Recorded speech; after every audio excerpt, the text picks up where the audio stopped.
Robert F. Kennedy Jr. Ziviler Ungehorsam nun unvermeidlich. Für Robert F. Kennedy Jr. besteht kein Zweifel mehr daran, dass es beim Covid-Impfstoff nicht um Gesundheit geht, sondern um Kontrolle. Entgegen seiner bisherigen Gewohnheit fordert er daher in seiner Rede vom 23.08.2021 jeden Zuschauer auf, friedlich und freundlich Widerstand zu leisten, das Schweigen zu brechen und Stellung zu beziehen. Angesichts der auf die Menschheit zukommenden Gefahr des totalen Freiheitsverlustes müsse jeder seine Ablehnung dagegen zum Ausdruck bringen. Hören Sie ihn aber selbst. Und jeder möge dabei wahrnehmen, wozu ihm das eigene Herz rät.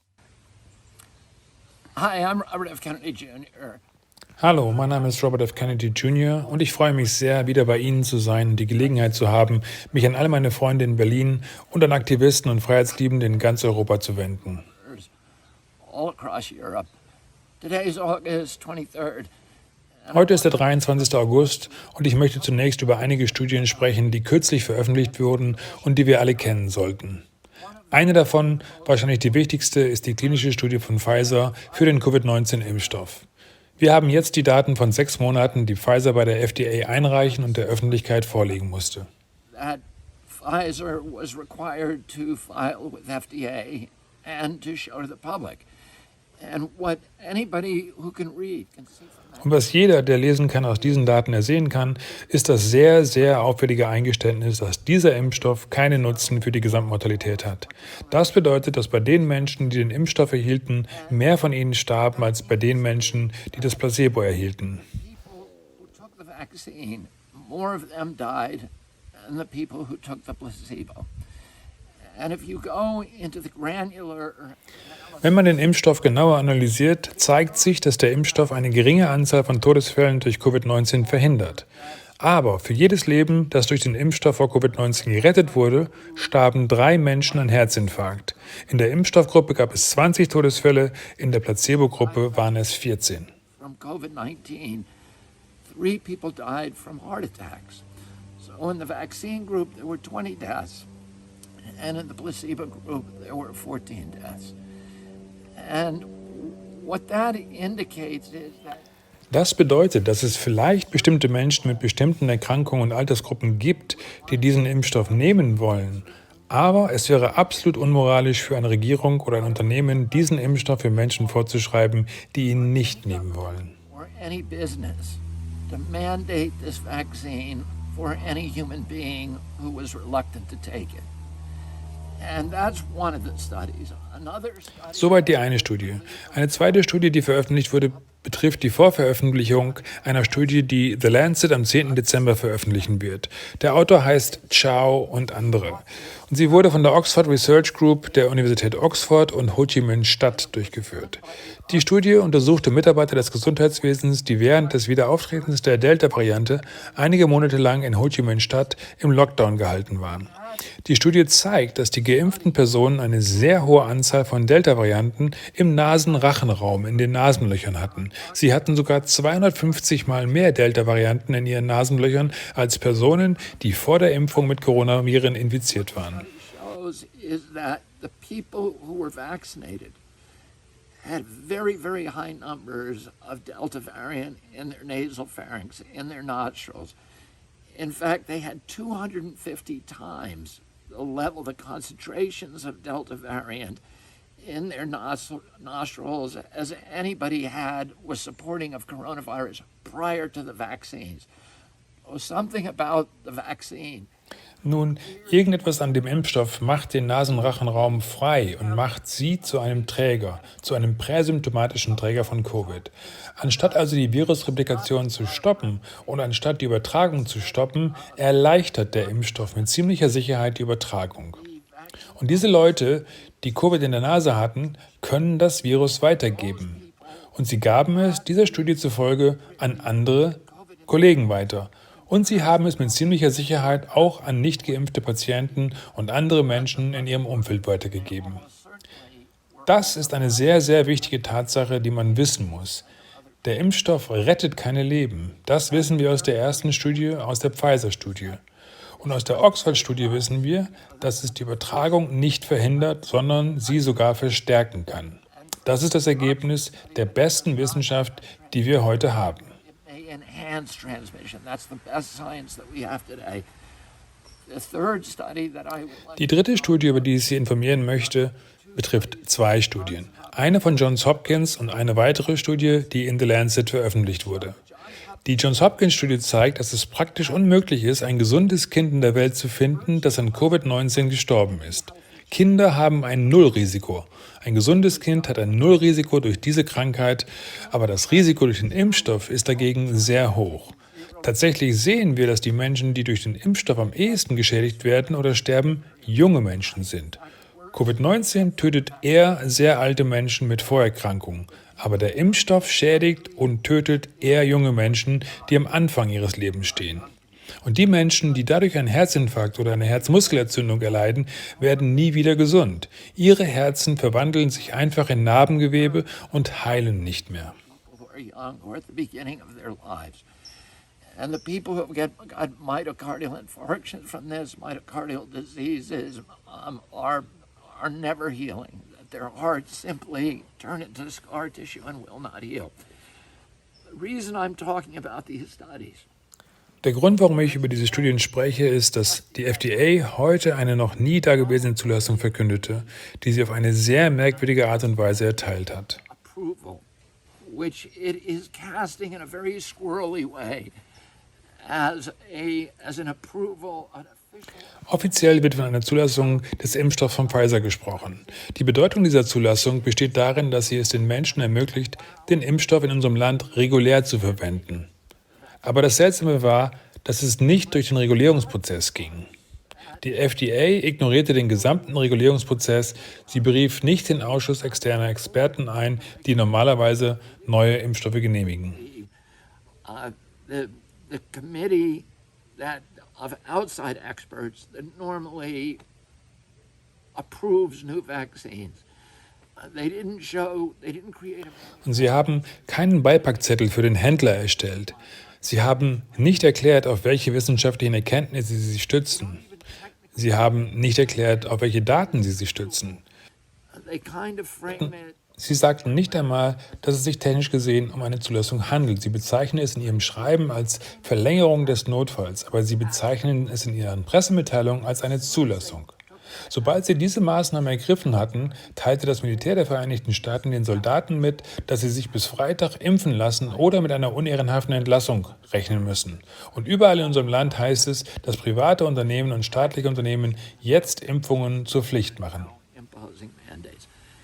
And I'm telling you all this because Ich erzähle Ihnen das alles, weil ich Ihnen klar machen möchte, dass die Regierung, die Leute, die diese Impfstoffe vorantreiben, die dieses seltsame Unternehmen von Anfang an vorangetrieben haben, diese Leute haben sich geoutet.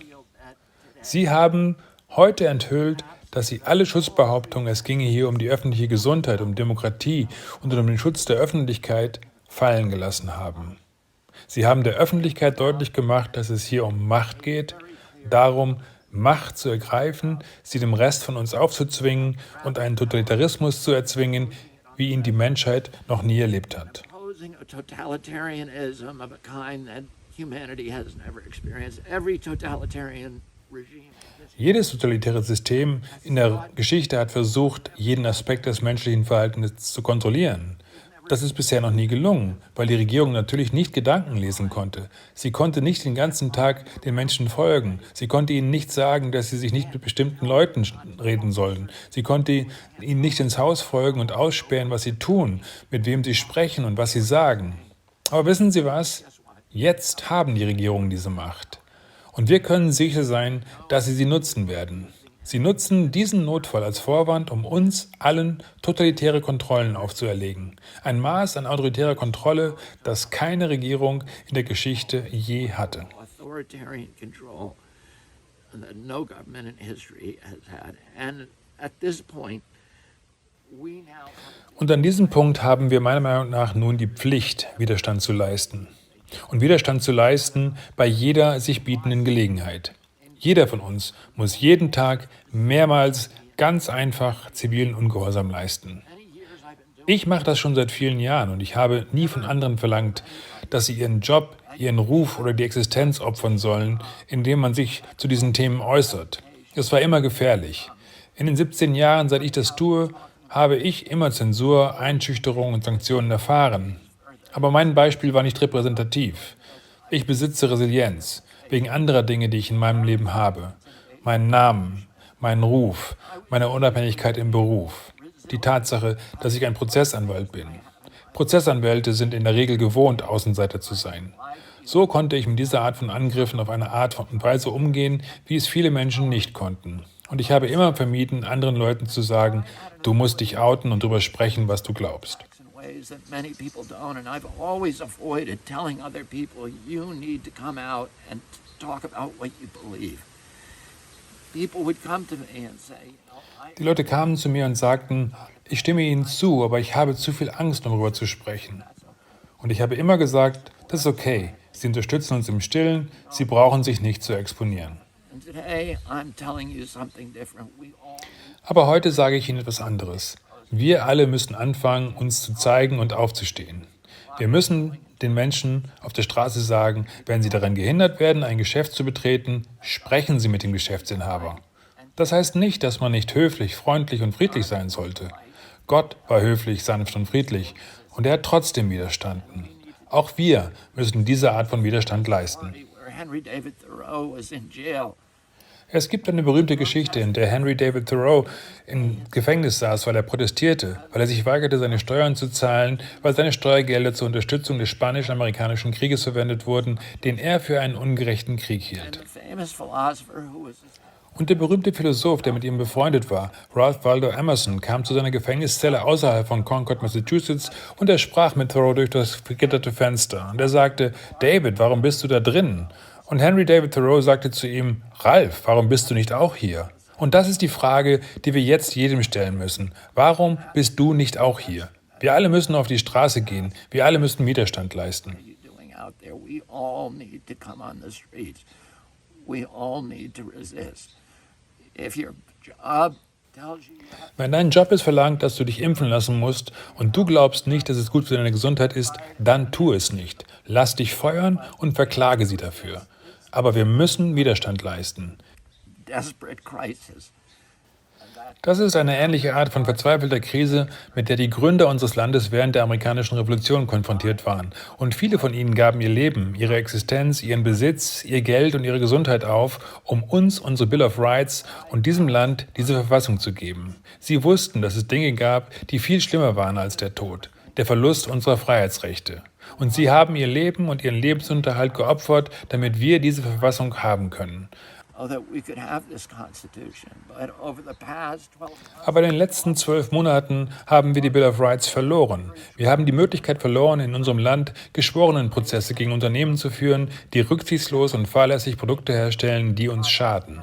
Wir haben die Eigentumsrechte verloren, die wir einst in diesem Land hatten, in dem 1 Million Unternehmen über Nacht geschlossen wurden, ohne eine gerechte Entschädigung und ohne ein ordentliches Verfahren. Wir haben die Möglichkeit verloren, frei zu sprechen. Wir haben die Möglichkeit verloren, ein ganzes Jahr lang Gottesdienste zu feiern. Religiöse Einrichtungen und Kirchen wurden in unserem Land einfach per Regierungsdiktat geschlossen, obwohl Schnapsläden zu systemrelevanten Betrieben erklärt und offen gelassen wurden. while the liquor stores were declared essential businesses and left open. But the Constitution Die Verfassung schützt aber keine Schnapsläden, sie schützt Kirchen. Doch die Verfassung wurde irrelevant. Wir haben die Möglichkeit verloren, uns an der Regulierung zu beteiligen. Die Regulierung erfolgt jetzt durch das Regierungsdiktat in unserem Land durch nicht gewählte Technokraten. Einem Arzt, der jetzt die amerikanische Regierung leitet. Es gibt keinen Regulierungsprozess, es gibt keine Bekanntmachung und Anhörung von Regeln, es gibt keine öffentliche Beteiligung. Es gibt keine öffentlichen Anhörungen. Alle Schritte, die normalerweise zur Verkündung unserer Vorschriften gehören und die eine Beteiligung der Öffentlichkeit erfordern, wurden aufgegeben. to promulgating a regulation that demand public participation have all been abandoned. And so we've lost our democracy. Und so haben wir in Amerika unsere Demokratie verloren. Wir haben sie in ganz Europa verloren, wir haben sie in Kanada verloren und wir haben sie in Australien verloren. The only way that we're going to fight back Und die einzige Möglichkeit, wie wir uns gegen diese finsteren Mächte wehren können, gegen die großen Tech-Räuberbarone aus dem Silicon Valley, die großen Bankinstitute, das Militär und die Geheimdienste, die bei diesem Prozess, bei dieser totalitären Übernahme, bei diesem Staatsstreich gegen die Demokratie und die westlichen liberalen Freiheit, den wir heute erleben, zusammenarbeiten. All diese Kräfte kollaborieren miteinander, um uns zu versklaven. Und wir müssen uns miteinander verbinden und uns wehren. that we're seeing today, all of these forces are collaborating with each other to enslave us. And we need to bind with each other and we need to fight back. And each one of you Jeder von euch sollte jeden Tag mindestens 3-mal zivilen Ungehorsam leisten. Wir müssen anfangen, das überall zu tun und so werden wir neue Leute für unsere Sache rekrutieren. Und so werden wir anfangen, Widerstand zu leisten. Ich möchte Ihnen allen für Ihre Bemühungen danken, nach Berlin zu kommen und ich weiß, dass ich viele von Ihnen auf den Barrikaden sehen werde. Vielen Dank. many of you on the barricades. Thank you.